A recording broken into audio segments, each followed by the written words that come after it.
Eating beyond your own best judgment is a very common phenomenon. 40% of the population is obese according to the World Health Organization, and cardiovascular deaths have more than doubled in the last 20 years, I think, and diabetes is up by 80%. Obviously, there's a problem that a very large percentage of the population has. There's a very discrete series of physical reactions that occur when people consistently overeat and develop these bad habits, which makes it feel automatic and feel like it's beyond their control. It's not beyond their control. It is automatic. There is a kind of automaticity that develops because the brain is wired to find, lots of calories in small spaces for the least amount of effort. And the big food industry and the big advertising industry goes to no end to make sure that we can get as many calories in a small space for the least amount of money we can work out to do that. I think that addiction is an artifact of, fat cats in white suits with mustaches that are engineering these hyper palatable concentrations of starch and sugar and fat and excitotoxins and oils and salt that are designed to hit the bliss point in your reptilian brain without giving you enough nutrition to feel satisfied. And the brain is wired to make those things automatic.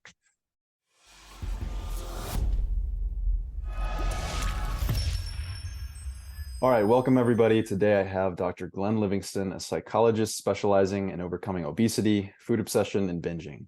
Disillusioned by what traditional psychology had to offer, overweight and food-addicted individuals, Dr. Livingston has spent several decades researching the nature of binging and overeating via work with his own patients and his self-funded research program with over 40,000 participants. Dr. Livingston, how are you today? Thank you for joining me. I'm very good. I've been looking forward to talking to you, Jorge. So let's begin with food addiction. There's this website, I'm not sure if you're familiar with it. It's called examine.com, and basically it has a bunch of like evidence-based, it's a database basically on all the nutritional supplements most of the nutritional supplements that you can find on Amazon or in your health food store. And it has basically like dosage, it has information on safety and toxicity, and it has like all this information on, well, what is the level of evidence that, lends to its purported health benefits. And it has, well, it's only an observational study or it's like a randomized controlled trial. So I really use this to sort of guide my understanding of nutrition a lot of times when I don't understand something. And one of the articles that they have is about food addiction. And in the article, they really, in my opinion, they do a very good job of breaking down like what is a food addiction? Is it a real thing in medicine? And what I've learned is that it actually isn't considered to be a real thing. And so I wanted to ask you, how is food addiction different from like the binging and the overeating that you from the patients that you work with? And is food addiction something that you consider to be like a real medical condition?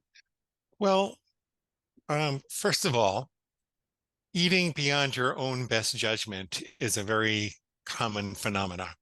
40% of the population is obese according to the World Health Organization, and cardiovascular deaths have more than doubled in the last 20 years, I think, and diabetes is up by 80%, and kidney disease and, some diet preventable or diet reducible forms of cancer.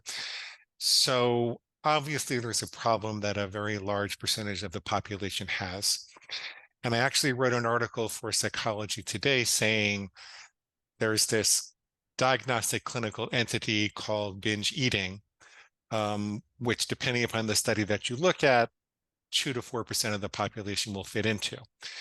And so the reason I'm mentioning this is that I think that the utility of the question, am I addicted or not, is not really the right question to ask. The utility of the question, I think the question we should be asking is, do I eat beyond my own best judgment? Could I eat healthier? Especially if there were some very practical, non-invasive, non-medically intrusive techniques that I could use to do that. So I just kind of like to set the context before you talk about that. There does seem to be a discrete cluster of symptoms that people experience that, has to do with eating large volumes of food when they didn't expect to eat large volumes of food, with feeling disgusted with themselves, with feeling unable to control themselves. If you look at the DSM-5 definition, there is really this diagnostic entity, and that's useful for, you know, doing randomized controlled studies about what people who have that cluster of symptoms do versus people who don't. Now, the notion of addiction being a real thing or not, um, I believe that I believe addiction was voted by a show of hands to be a disease at the American Society of American, whatever the medical society was that determined that. I don't believe that they did that based on evidence. I believe they did that based on a show of hands. And if you look at, the distinction between disease and just, bad choices, that a disease is something that would get worse if left untreated. So if you take someone who's got Parkinson's disease or schizophrenia or kidney disease and you put them in jail, they would continue to get worse if they're not treated. If you take someone who is overeating beyond their own best judgment and you put them in jail, they don't get worse because they don't have access to the same food. So there doesn't seem to be a process in the body that causes this to get chronically, progressively, mysteriously worse. It smacks more of being a bad habit than a disease. That said, there's a very discrete series of physical reactions that occur when people consistently overeat and develop these bad habits, which makes it feel automatic and feel like it's beyond their control. It's not beyond their control. It is automatic. There is a kind of automaticity that develops because the brain is wired to find, lots of calories in small spaces for the least amount of effort. And the big food industry and the big advertising industry goes to no end to make sure that we can get as many calories in a smaller space for the least amount of money we can work out to do that, and for us to believe that we need that stuff to survive. And so when you have when you can walk out of a McDonald's and see another McDonald's across the street, when there's a convenience store in every corner, when you have all these bags and boxes and containers, and we can talk about what the industry does to turn off your hungry and full meters. When you have that so ubiquitously, this phenomenon of addiction seems to appear. But I think it's an artifact of the availability of things that are not really food. I mean, God bless you if you want to have potato chips or chocolate bars or Doritos, and like he who is out without sin should cast the first stone. So no judgments. You can recover and moderate those things if you really want to. Some people have to give them up. I'm not about preaching to people what they should or shouldn't eat, but I will tell you, I don't think that people were sitting around on the savannah 75,000 years ago going, "Ugh, fag, eat too much mammoth," right? Or Probably not. Yeah. they had a big harvest of blueberries and they just had. I think that addiction is an artifact of fat cats in white suits with mustaches that are engineering these hyper palatable concentrations of starch and sugar and fat and excitotoxins and oils and salt that are designed to hit the bliss point in your reptilian brain without giving you enough nutrition to feel satisfied. And the brain is wired to make those things automatic. So there are, signals. You pass the McDonald's, you pass the 7-Eleven, you pass the convenience store, and you know that your favorite bag or box or container is in there. And so you develop these habits that you don't really think about, but there's a way to intervene in that automaticity and undo it, even though it feels, because it is a survival drive that's been corrupted by industry, even though it feels like, you're going to kill someone if you don't get to have your bag of chips at that moment. So, which is why we have jokes like just hand over the chocolate and nobody gets hurt. So I think that there's a real phenomenon of addiction. I don't think that it's a disease. I don't think that it's something that's incurable. I think that there are, with some hard work and hard thinking for a couple of months, you can work your way out of any automatic behavior that has been dogging you. Does that answer your question? Yeah, no, it absolutely does. I think it very much speaks to some of the research that is out there on, for example, ultra processed foods and their ability to, especially ultra processed foods, talking about things like very high fat, very high sugar, very low protein, Mhm. things that very much do seem to trigger people into some sort of disordered eating, like on a spectrum, not necessarily that like that food will make you become, an overeater But or they're a binge pushing eater, our right? evolutionary buttons, man. They Right. they they Yeah. know what we're wired for, and they want us to believe that they've got the stuff. Right. Yeah, and actually that's something I wanted to ask you too is this predisposition to overeating and binging, there seems to be a genetic component to that, right? I mean, especially when you look at studies of like for example in the Great Depression where people did not have very much access to food, most people, and then their future generations ended up having a predisposition to obesity, or and actually obese people themselves, their next generations happen to be more likely to develop obesity. Well, I mean, and if you look at the twin studies, there is a concordance of obesity, even if people aren't raised in the same environment. Right. I think that when you look at the percent of variance accounted for, like to what extent is obesity caused by genetics and to what extent is it caused by environment, I think diet and lifestyle factors come up as more prevalent than the genetics.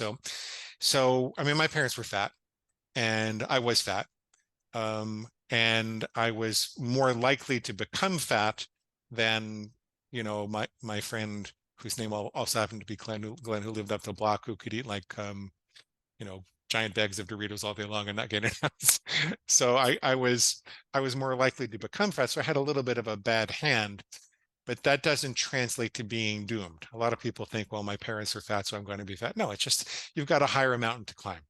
And Right. diet and lifestyle, I believe that at best, the correlations with genetics are like 0.5 or zero point 0.6, which means the percent of variance accounted for is like 25 to 36% or something like that. So it's a handicap, but it's not the end of the world. And you can live life as a thin person, despite the fact that your ancestors were heavy.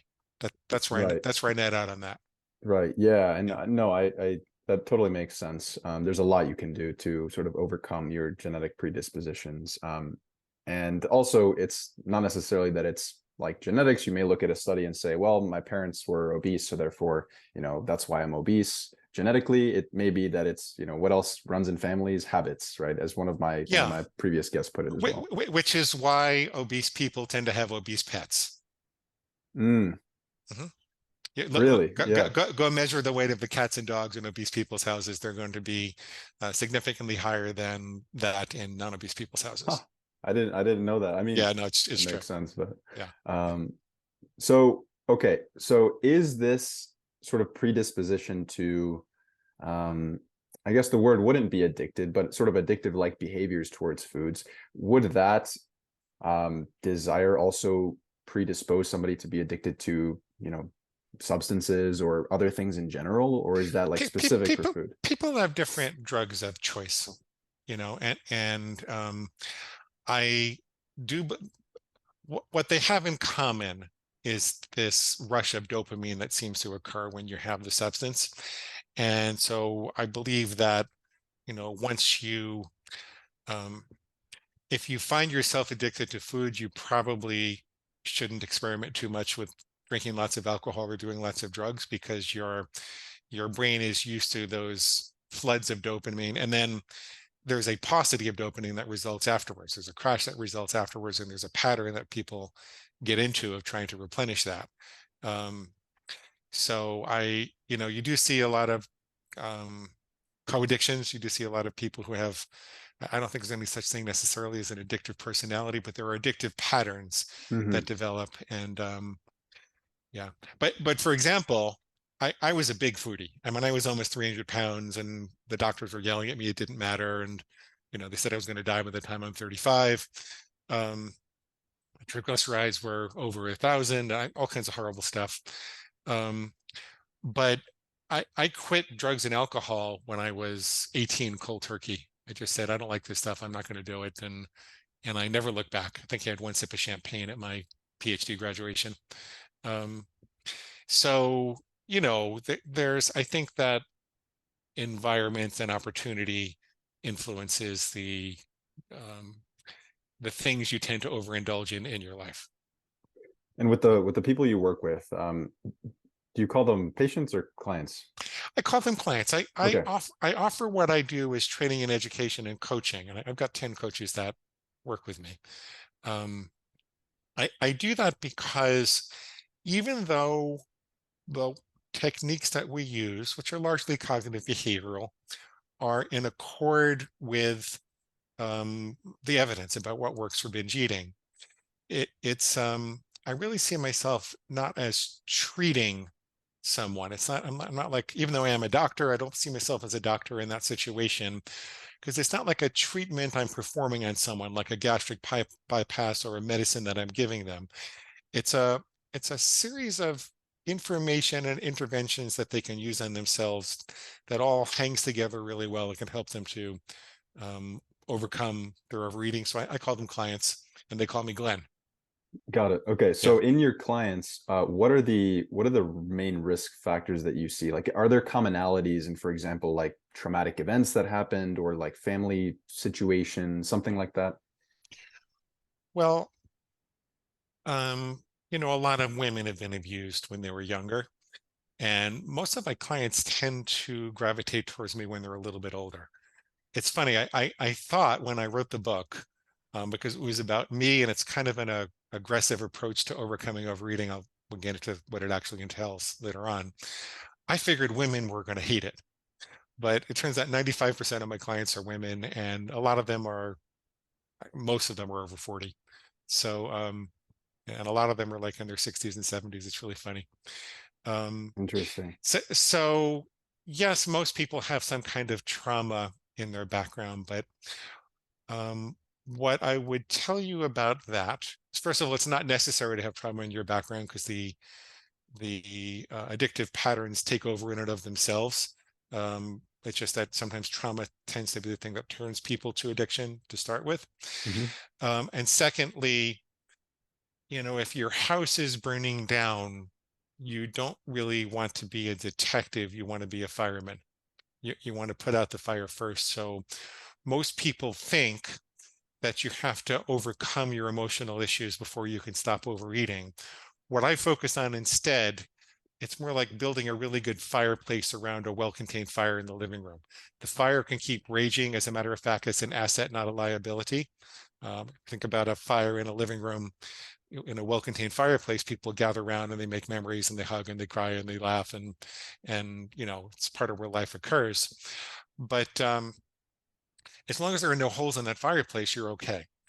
And so what I do is I help people to sever the link between emotional stimulation and overeating, by looking largely at the rationalizations they use to overeat, by helping them define more with more clear focus and eliminating ambiguity about the target that they're actually aiming for, so they can distinguish what healthy eating is versus unhealthy eating for themselves. And also by helping them to understand that most people think emotional eating is a one-way relationship. You have this trauma or emotion, and then boom, you're overeating. But it might surprise you to know that it actually goes the other way too. So a lot of people will tell me they suffer with anxiety and they can't get to sleep unless they overeat. And I'll say, well, anxiety can be measured by galvanic skin response and perspiration and respiration and heartbeat, and a lot of very physiological manifestations. When we do animal studies where we reward those manifestations with sugar, it turns out that the animals who are rewarded wind up with greater manifestations of anxiety than the animals who aren't. So baboons who are given a sugar reward whenever they manifest high blood pressure turn out to have more consistently high blood pressure than baboons that weren't rewarded like that. So it might be, and a lot of my clients tell me they find this is the case, that your anxiety is amplified and exaggerated because you're constantly rewarding it with food. And you might have to go through a period of, 4 days to a couple of weeks where you can't sleep or you have a lot of trouble sleeping, where you just refuse to keep rewarding it, and you'll find your anxiety goes down and you can get to sleep without without overeating. So it goes both ways. That's what I'm saying. It's not a it goes both ways, and there's this intervening variable of rationalization where Mhm. you can intervene. Okay. Yeah. Oh, just one bite's not going to hurt, or I'll start again tomorrow, Right. or yeah. Okay, that makes sense. And what did you mean when you said that having a well-contained fire in your house is an asset? What is the sort of, where do you draw the line between that analogy and actual real life? What do you mean there? Well, I mean that being in touch with your emotions, whether it's sadness or rage or anxiety or disappointment, Hmm. that's an asset. And if you don't subscribe to the theory that just because I'm sad that I have to eat chocolate, or just because I'm angry, I need to go suppress that with, a couple of dozen bagels or something like that.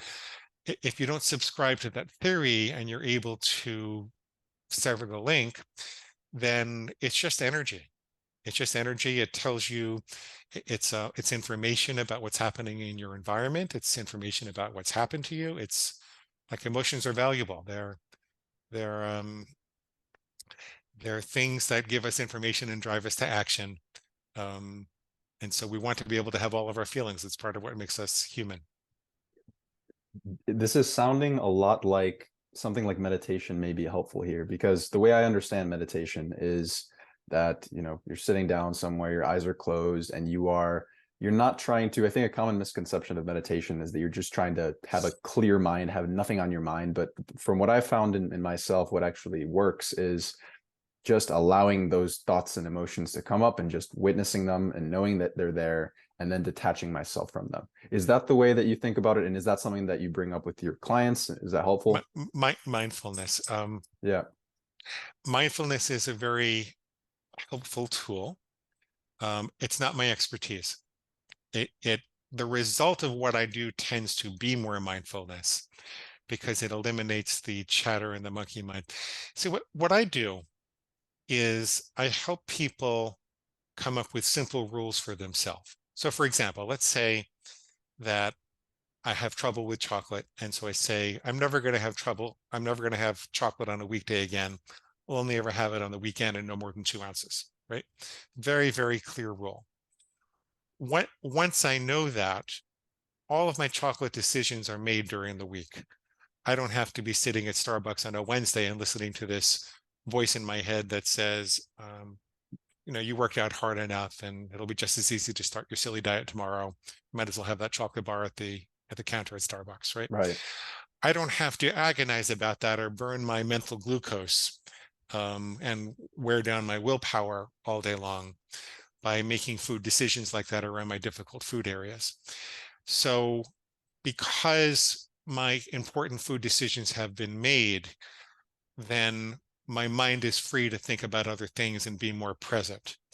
So the result of having very clear rules and knowing how to disempower that, and we should talk about how to do this disempowering, but knowing how to disempower that voice of rationalization, the result of that is a quiet mind.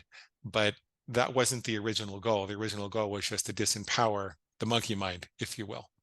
Um, some people say that I probably developed this methodology because I was never really able to meditate. I was someone who couldn't sit still, and people would say, well, you really should sit still and learn how to meditate. And the more you don't want to, the more you should do it. And I'd be like, screw you and the horse you rode in, and I can't do it. It's not for me. And now I do. Now I do sometimes. But the result of what I do might be more mindfulness. But I think we live in a world where it's very difficult to be mindful all the time. It's a good goal to have, but I think that given the power of the food industry and the advertising industry and the ubiquity of, you know, these hyper palatable foods, and the fact that most people in our society are slowly killing themselves with food while agreeing to support each other to do it and kind of laugh it off. I think that given that, you can't expect yourself to mindfully work your way through it. I mean, I don't even know if it's possible to mindfully eat certain types of bags and boxes and containers because they put chemicals in that which turn off your ability to sense when you're full.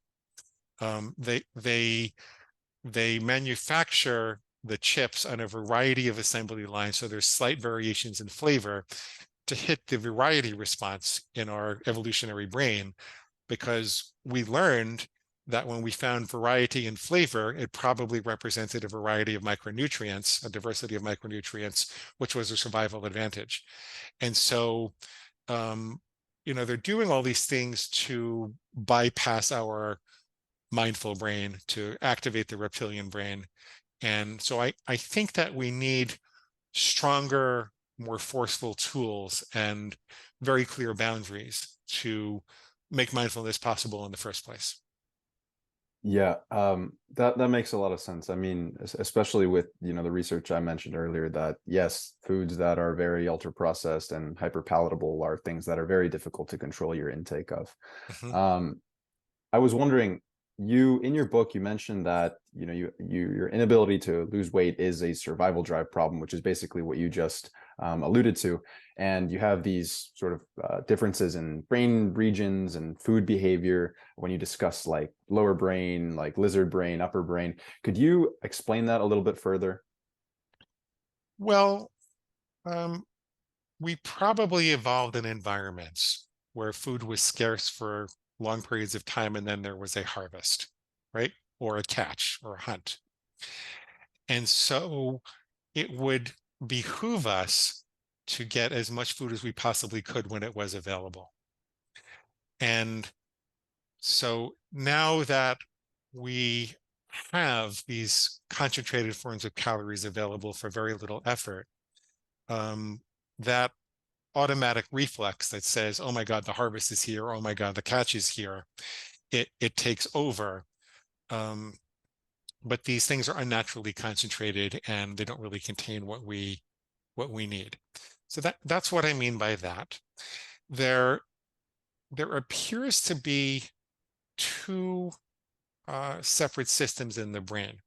One is for emergency response, and the other is for resting and digesting and thinking and being mindful. Um, and this is why, by the way, eating mindfully makes more sense, and why sometimes people can overcome addictive responses by practicing mindful techniques, because it really does calm the reptilian brain. The activation of that emergency response takes place in the sympathetic nervous system, the same system that's responsible for fight or flight, um, you know, or freeze. The same thing that gets our heart revved up for action, that gets our respiration revved up. Um, and this is the reason why when that system is active, it feels like all your best thinking goes out the window, because it's actually pushing away the neocortex and the part of us that's more human, the later evolved parts that think about what impact is this action going to have on the people that I love? What impact is it going to have on my community, on my work, on my long-term weight loss goals? Um, and when this drive gets active, it pushes away all of that. And it just says, hand over the chocolate and nobody gets hurt. So there are some things you can do to deactivate it. First of all, you have to be aware when it's active. And that's why we have really clear rules. Because if I say I'll never have chocolate on a Wednesday again, and suddenly there's this voice in my head that says just one bite won't hurt, even though it's Wednesday because you worked out hard enough, I know that that's my inner reptilian brain. In my book, I called it my inner pig. I probably should have called it, something kinder and gentler, but you can call it your reptilian brain, your food monster, whatever you want to call it. I call that my inner pig. And when I heard it asking for chocolate because I'd worked out hard enough and I could start again tomorrow, I'd say, wait a minute, that's a squeal. My pig is squealing for pig slop because chocolate on a Wednesday is pig slop. And I don't listen to farm animals telling me what to do. I don't eat pig slop. I don't let farm animals tell me what to do. As crazy as that sounds, this is what initially gave me my first bit of recovery, because it would wake me up at the moment of impulse and help me recognize that that reptilian brain was active, and that I needed to do something. So I could sometimes make the right choice, sometimes not, but at least it would wake me up. Um, So the first thing you need to do is have a really clear rule so you know when you're thinking about breaking it. Then when you recognize that you're thinking about breaking it, you say, no, that's my reptilian brain, that's my food monster. I have to do something different. Then what you want to do is take what we call a 7-11 breath. You want to breathe out for much longer than you breathe in. I'm not going to do it right now because it takes a little bit of time. But if you take a couple of 7-11 breaths, breathing out for much longer than you're breathing in, you're telling your brain that there's no emergency. Because if there were an emergency, if you were running from a hungry bear, for example, you'd be going, breathing as fast as you can, trying to, increase your heartbeat and feed the whole body to take emergency action. So when you breathe out for longer than you breathe in, you're telling your body it's okay to rest and digest. You're starting to shift from the sympathetic to the parasympathetic nervous system. And remember, the rational brain really requires the parasympathetic nervous system to be active, because that's when you have time to rest and digest and plan and everything. Then what you can do is you can write down what your pig is saying. So for example, when my pig says it'll be just as easy to start my diet tomorrow, and I worked out hard enough, I probably won't gain weight. I can write that down because the act of writing is an upper brain activity. It's a rational activity, whereas the act of eating chocolate is a lower brain activity. Then I take another 7-11 breath. And then I ask myself, what's wrong with that rationalization? What's wrong with my pig's argument? Well, it turns out that it won't be just as easy to start tomorrow if I have a craving for chocolate today and I eat chocolate today, because what fires together wires together. It's called the principle of neuroplasticity.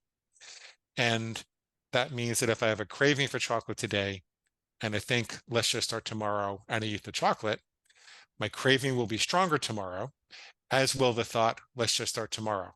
So I'll be more likely to say, let's just start tomorrow. And this is why people say tomorrow never comes. Mm-hmm. So I can only ever use the present moment to be healthy. If I'm in a hole, I have to stop digging.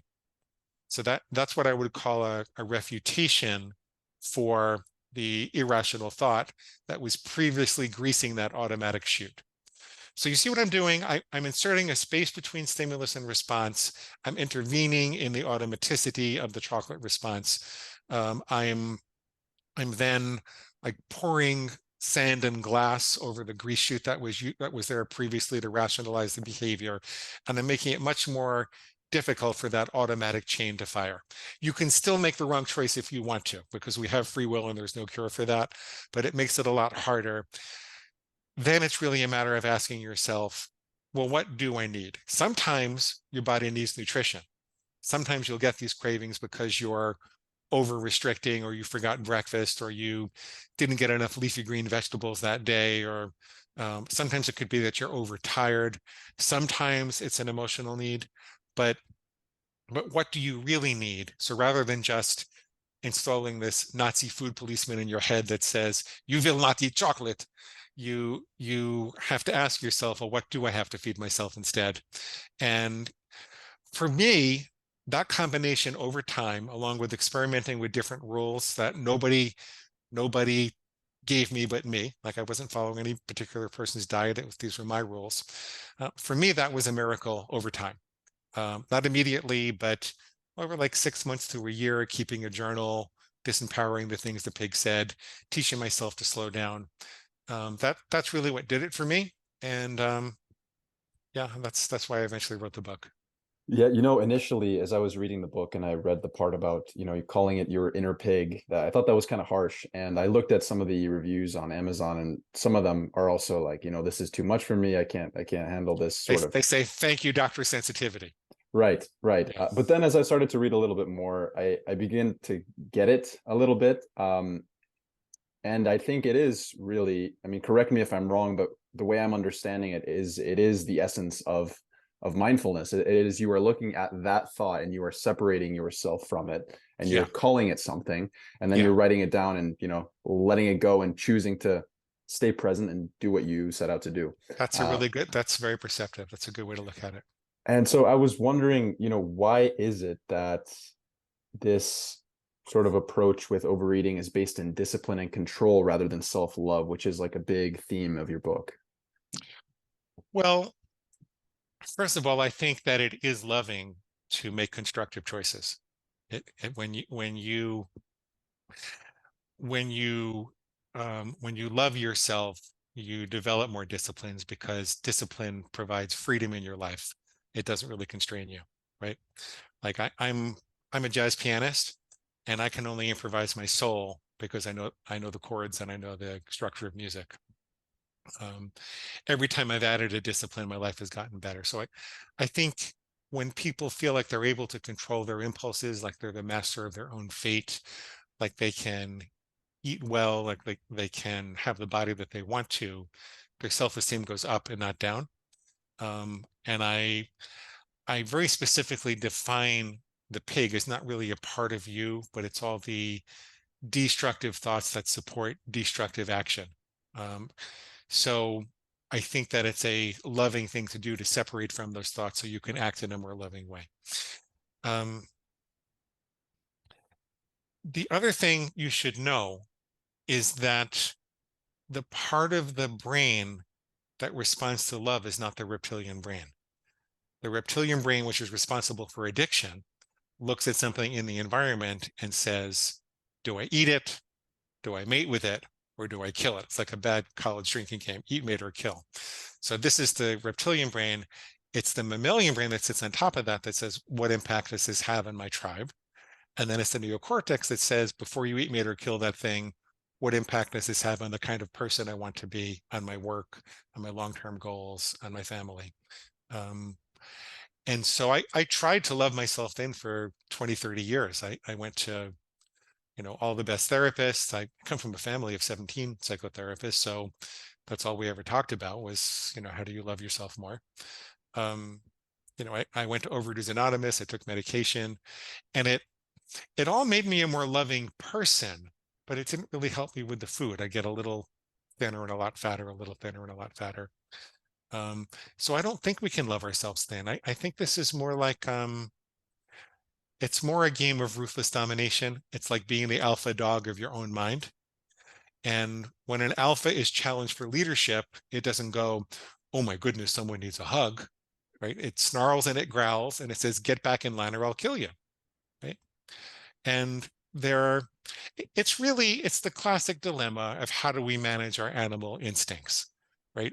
And we we don't allow ourselves as men to be driven by our testicles. Like we don't see an attractive woman on the street and go out and kiss her right away, right? And actually I kind of run the other way because I'm shy. But we don't do that. When we are conducting business and we really have to pee, we don't just drop trow and pee right there. We wait until the end of the thing. We say, look, I'm in charge. I'll take care of this need, but I'm going to do it later when the interview is over. There are a lot of, when we get ragefully angry on the road, we're expected to control that and continue driving within the rules of the road. There are a lot of ways as human beings in a civilized society that we're expected to control our biological impulses. This is just one more. That's what I'm telling people. This is just one more. Got it. So it's better to take David Goggins' approach here. I don't know if you're familiar with David Goggins. Yeah. He's great. Yeah. No, and that makes a lot of sense because I think it is this sort of fantasy where people think that this. Well, let me preface what I'm about to say by saying that I think in my experience, what I found to be more important than self-love is self-respect. And so if I do things that I say I'm going to do, I actually respect myself more. And as a consequence of that, I love myself more because I stuck to, X diet plan, or I did the workout that I said that I was going to do. I did the podcast I said I was going to do. And so I respect myself more and I love myself more. Is that sort of how you can think about it? You can't love yourself if you don't respect yourself. Respect Right. is a necessary condition for love. Right. Yeah. Yeah. It's an antecedent to love. Yeah, I agree. Yeah. I agree. So just to wrap up these solutions here, if I may. So the first one would be, don't just rely on willpower, not just this sort of general rule. You need to create very specific rules for yourself. So, like you've said in previous interviews, it's like, okay, I'm not going to eat chocolate until the last weekend of the month or something like that. Like something very, very specific that you don't have to think a lot about. You don't have to burn up mental real estate, with willpower and all that. It's better to say I'll only have chocolate on the last 3 days of the calendar month if you want to indulge 10% of the time than to Right. just say, well, I'm going to indulge 10% of the time and eat well 90% of the time Yeah. without knowing what that 10% is. Because otherwise, every time you're in front of a chocolate bar, you got to make another decision. Of course. Yeah. And that's like a very common myth that we hear all the time is like, oh, 80-20 rule or 90-10. And that may work for people who don't have disordered eating behavior but for those who do, it's probably not an option. The second one, maybe, like what you said, it's detaching yourself from the thoughts and actually, calling it something so that you can actually see what it is, that craving that you have, or that desire to binge, making sure that you're aware of it and that you're calling it something, you're writing down what it's saying, and then choosing to center yourself and be present. Yep. Then, something we didn't really talk about, but you alluded to, is that when you're in this sort of survival mode where you're in this back of the brain region where you're not thinking about your future, you're not thinking about, love or self-actualization, that seems to be a stressful thing and probably triggered by stress. Or if you're in a stressful situation, you're probably not going to be planning very far ahead. You're just going to be very, very, I don't know, tunnel vision. Focus on emergency action at the moment. Correct. Yeah. Yeah. So what is something, is that managing stress something that you discuss? I know you talked about the breath work, which is great for stress. Journaling is very good for stress also. Psychotherapy is very good for stress also. Exercising is exceptionally good for stress. I think we are meant to move. I don't really understand people that are comfortable not exercising at all. It's kind of a birthright. And I have trouble getting my clients to exercise, though, I have to admit. I focused, I built a whole program a long time ago called Get Moving, and I tried to sell it, and I think I sold one copy. It's just, and I have well over 1 million readers. So Yeah. yeah, my audience doesn't like to move that much.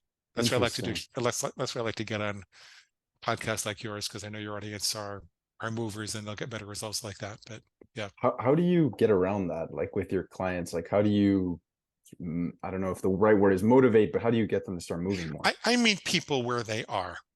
Okay.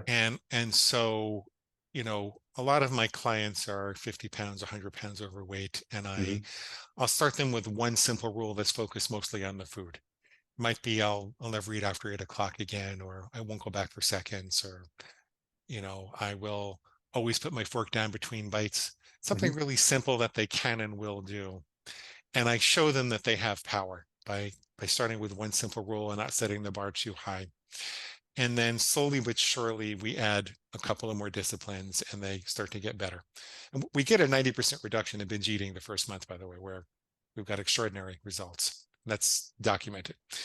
Um, in terms of getting people to exercise, I find the same approach works, but I have to wait until they come to me about it. Most people know that I like to exercise. I mean, I've got an assault bike and I live on the beach, and You I got a work out. Nike shirt on, I got a Nike shirt on, I do. Most people know I like to do that, and I lead by example rather than preaching that end. And I'll start in the same way. I'll say, well, what if you never eat breakfast before you walk around the block? Just some very simple rule, and they follow the same exact approach to deal with the irrational thoughts that suggest they should sit down to breakfast first. So yeah, so we have it's very effective when people want to do it, but they have to want to do it first. Yep, yep, that's what I found as well. In my limited experience as a health coach, it's you don't really put your goals onto someone else. You wait for them to sort of have that self-drive, and then if it comes from them, then it's even better, because once they do begin to make a change and start to add workouts during the week, then they feel very empowered. Yep. Yes, and then success begets success. And I also tell people this is very important for overcoming any addiction, that you need to focus on collecting evidence of success. Most people collect evidence of failure. Mm-hmm. I screwed up, I had chocolate again. I screwed up, I had it again. Well, you know, 5 bars is better than 15. stopping after an hour is better than stopping after 48 hours. What did you do that was better, and why? How did you manage to stop yourself? The questions that we ask determine the evidence that we collect, and that it determines our identity. So if you start asking, why can't I stop? Why can't I stop? Your brain will start looking for evidence that you can't stop, and you'll develop a failure identity. If you ask, how can I stop? What did I do better? Your brain will look for evidence that you're doing progressively better and how you can stop entirely. So that kind of thing. Okay. Okay. Got it. And what do you recommend for that? Is it just like a making mental notes or actually writing down what it is that you did better during the week? Um, well, when there has been a mistake, I recommend people do a post-mortem and ask themselves, what did you learn from the mistake? In what ways was this a less painful binge or less damaging binge than you've had before? How did you mitigate the damage? How did you get yourself back on track? A lot of times people will feel like all is lost, and I'll say, well, what percentage of meals over the last year were binges for you? For most people, even serious binge eaters, they've been on track at least 80% of the time. It's just that those 20% does a lot of damage. But when they realize that they're able to eat well 80% of the time, they start to identify with that 80% more than the 20%, and then it comes up. So that kind of thing. Got it. Okay. And what else would you add to this sort of list of strategies that you have to help reverse this binge eating disorder? Um, if you need to lose weight, stop binging first. Unless your doctor says it's urgent, stop binging first. That's the most important thing. Um, you probably won't lose weight if you keep binging. And food addiction really isn't an addiction to a particular food, although sometimes you have to give certain foods up. It's more of an addiction to acting on impulse, whim, or emotion with regards to your important food choices rather than your intellect. So make a list of the things that get you in trouble. Ask yourself what role you want those things to play in your life. So some people might say, "Oh, I binge on potato chips and and cheese and chocolate." Okay, well, what role do you want them to play in your life? Do you have to eliminate them? Do you want to have a certain number of servings? Write a rule for them, and then start to watch yourself as you try to talk yourself into breaking them, and then go through these techniques. The last thing is when you are going to lose weight slowly. Like when you stop binging and you want to lose weight, flood your body with nutrition at a slight caloric deficit. Don't try to lose more than a pound or two per week, because that almost always winds up in a bounce back. At least in my experience working with people who have identified as binge eaters, when they try to lose weight too quickly, they wind up doing worse later on. So you it makes sense to me, because I think that the binge response is part of the feast and famine response.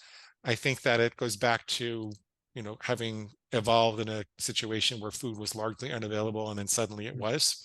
Right. So if you tell your brain that you're in a calorically and nutritionally scarce environment, um, and then the moment that it seems like calories and nutrition are available, it's going to want to binge. It's going to want to hoard them.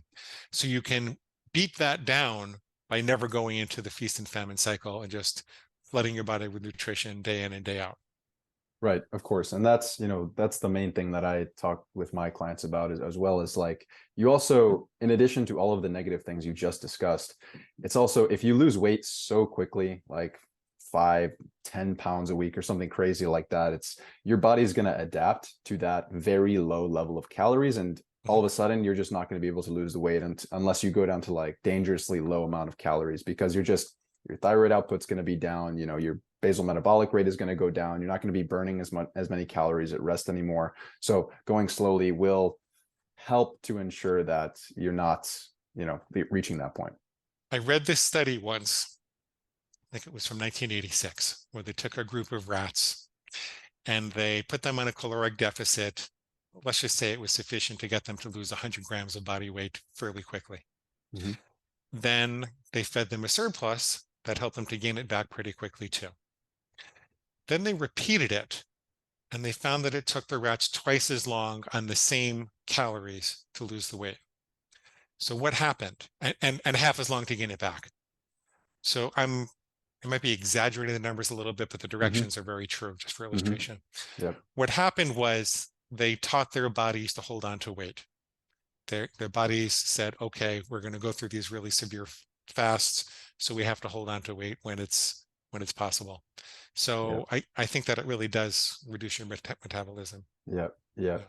Yeah.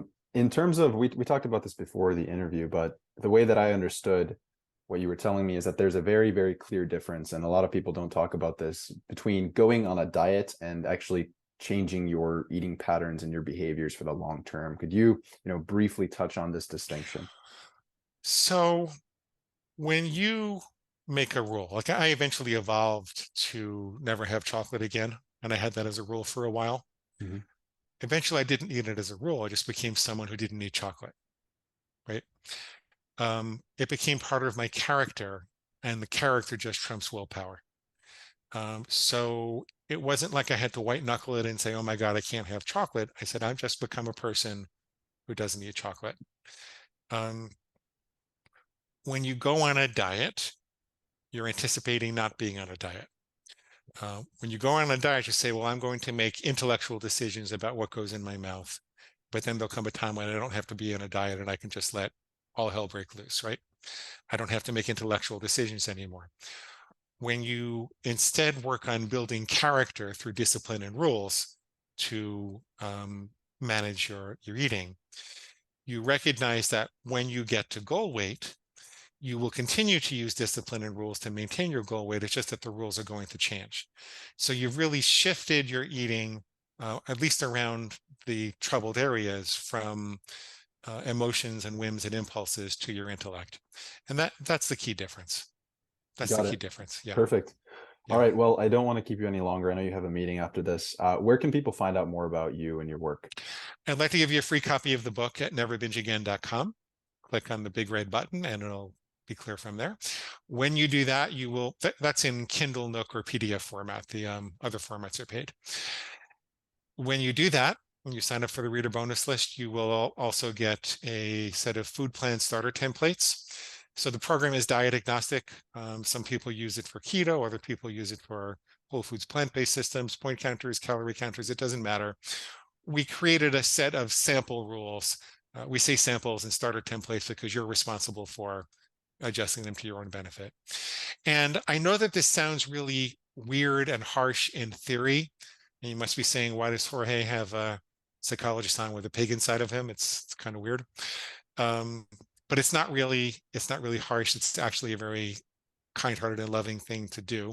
So I recorded a whole bunch of coaching sessions so you could hear me take people from feeling in despair and low self-esteem and hopeless to feeling hopeful and good about themselves and confident in just one session. So it's all at neverbingeagain.com and click the big red button. Beautiful. I'll include the links to all that in the description below as well. Thank you Thank so you, sir. much, Dr. Thank you. Livingston. Yeah, this is great.